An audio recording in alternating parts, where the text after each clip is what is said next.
और यही नहीं, अपितु शास्त्रों में जिन 1008 अप्सराओं का वर्णन मिलता है,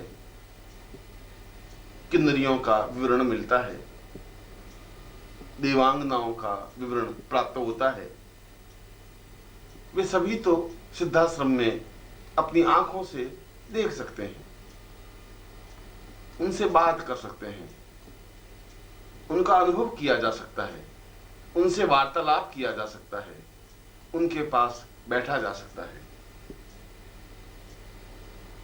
और जीवन में संगीत, कला, माधुर्य, चेतना का प्रवाह बहाया जा सकता है, क्योंकि जहां किन्नर और किन्नरियां हैं वहां संगीत है।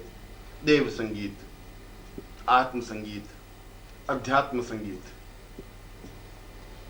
जिनके गले में साक्षात सरस्वती विद्यमान है, माधुर्यता और वाग्देविता स्पष्ट है।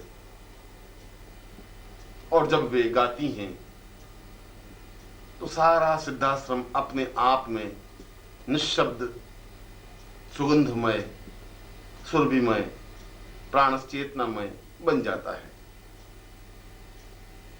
ऐसा लगता है कि जैसे हवा के माध्यम से संगीत अपने आप में गतिशील हो रहा हो, और फिर इन देवांगनाओं के नृत्य, इन अप्सराओं की भाव भंगिमाएं, इन किन्नरियों के हाव भाव अपने आप में ही सिद्धाश्रम की शोभा को करोड़ करोड़ गुना बढ़ा देते हैं। पूरे सिद्धाश्रम में हजारों स्थानों पर इनकी उपस्थिति अनुभव की जा सकती है। इनकी खिलखिलाहट और मुस्कुराहट देखी जा सकती है। इनकी सहज हंसी और माधुर्यता अनुभव की जा सकती है, क्योंकि यहां किसी प्रकार का दुराव छुपाव नहीं है। आंखों में किसी प्रकार का मैल या गंदगी नहीं है। होठों पर किसी प्रकार की कटुता या वैर नहीं है। जो कुछ है वह सहज है, सरल है। जो कुछ है वह अपने आप में माधुर्य युक्त है। सब कुछ अपने आप में ही सरल और सामान्य है। इसलिए किसी प्रकार का भय या चिंता सिद्धाश्रम में व्याप्त हो ही नहीं सकती। ऐसा लगता ही नहीं कि यहां पर कब सुबह हुआ, कब शाम हुई। प्रतीति नहीं होता कि कितने वर्ष बीत गए। ऐसा लगता है कि जैसे अभी तो कुछ क्षण बीते होंगे। समय अपने आप में उड़ता ही चला जाता है। और जो साधक अपनी पुण्य और साधना के बल पर सिद्धाश्रम में प्रवेश करता है वह सौभाग्यशाली तो होता ही है, पर वापस आने की इच्छा उसकी नहीं होती।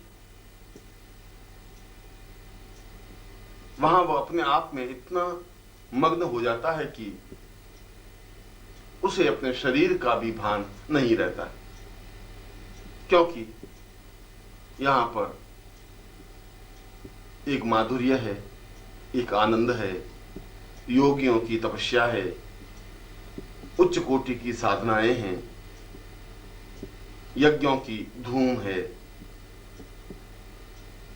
अप्सराओं के नृत्य हैं, किन्नरियों का संगीत है, और चारों तरफ एक प्रसन्नता, एक आह्लाद, एक मुस्कुराहट, एक छलछलाहट, एक जीवन की उमंग, उत्साह और उमंग, प्राण चेतना और दिव्यता है। इनको कौन छोड़ना चाहेगा? जीवन के सारे रंग तो वही हैं। जीवन का सारा आनंद तो वहां चारों ओर बिखरा हुआ है, जहां किसी प्रकार का अभाव या चिंता है ही नहीं। हजारों तरह के फलों से लदे हुए वृक्ष हैं, लाखों तरह के पुष्पों से सुगंधित घाटियां हैं, पौधे हैं, पहाड़ हैं, नदियां हैं, झरने हैं, झीलें हैं और जीवन का संगीत है। जहां कल्पवृक्ष हैं, जिनके नीचे बैठकर साधक जो भी इच्छा करता है वह प्रकृति के द्वारा तुरंत प्राप्त हो जाता है, चाहे वह भौतिक वस्तु हो, चाहे वह आध्यात्मिक वस्तु हो। और ऐसे कई कल्पवृक्ष सिद्धाश्रम में स्थान स्थान पर विद्यमान हैं,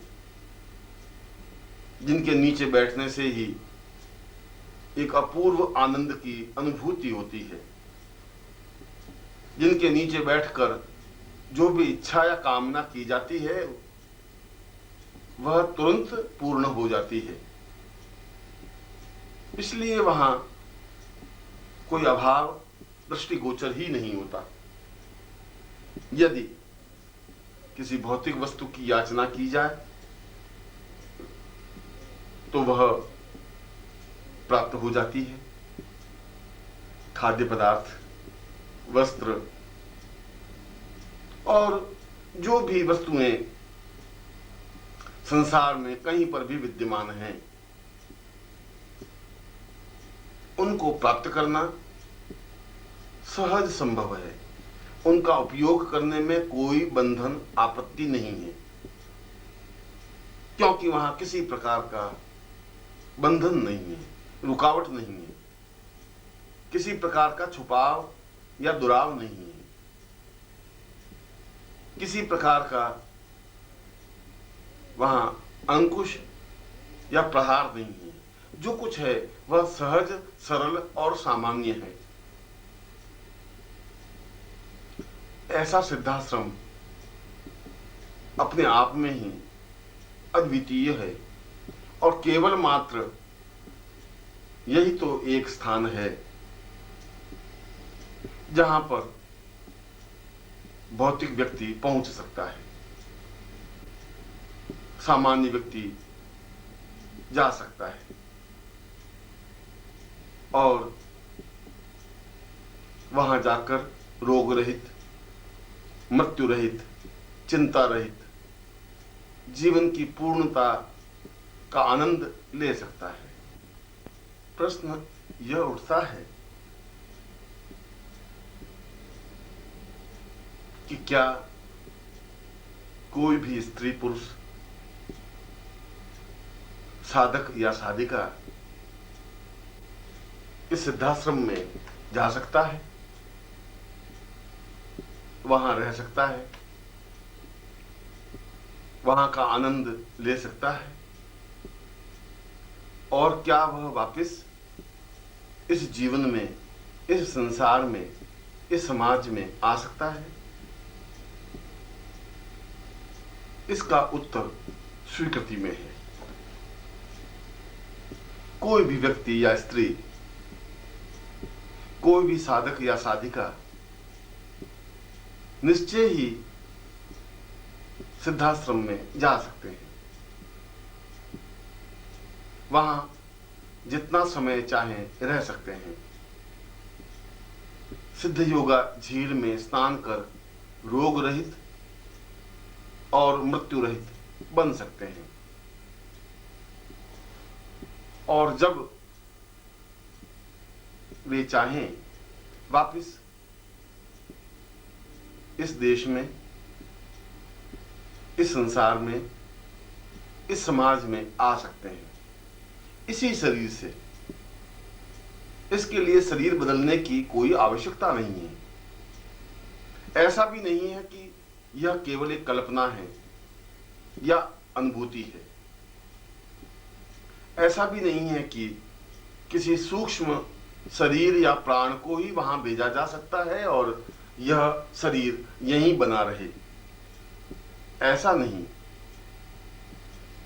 जो हमारा शरीर है, जितना हमारा आकार प्रकार है, इस पूरे शरीर को हम सिद्धाश्रम में ले जा सकते हैं, या दूसरे शब्दों में हम चलकर, गतिशील होकर सिद्धाश्रम में पहुंच सकते हैं।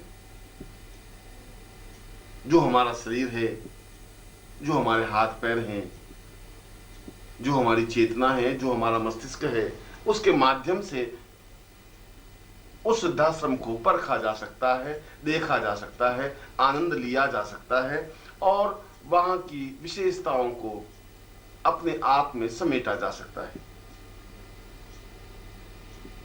हाँ, इसके माध्यम से जीवन को रोग रहित बनाया जा सकता है। इसके माध्यम से जीवन में मृत्यु के भय को समाप्त किया जा सकता है। इसके माध्यम से जीवन की चेतना को पूर्णता दिया जा सकता है, मस्तिष्क का विकास किया जा सकता है और भौतिक दृष्टि से वह सब कुछ प्राप्त किया जा सकता है जो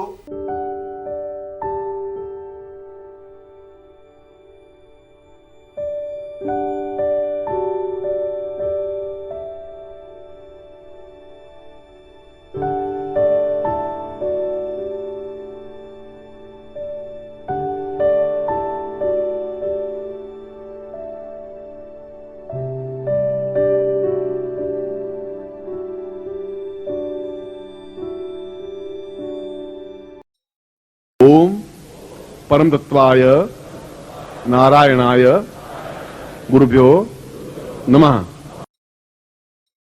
ओम ह्रीं मम प्राण देह रोम प्रतिरोम चैतन्य जाग्रय ह्रीं ओम नमः। ओम भूर्भुवः स्वः तत्सवितुर्वरेण्यं भर्गो देवस्य धीमहि धियो यो नः प्रचोदयात्।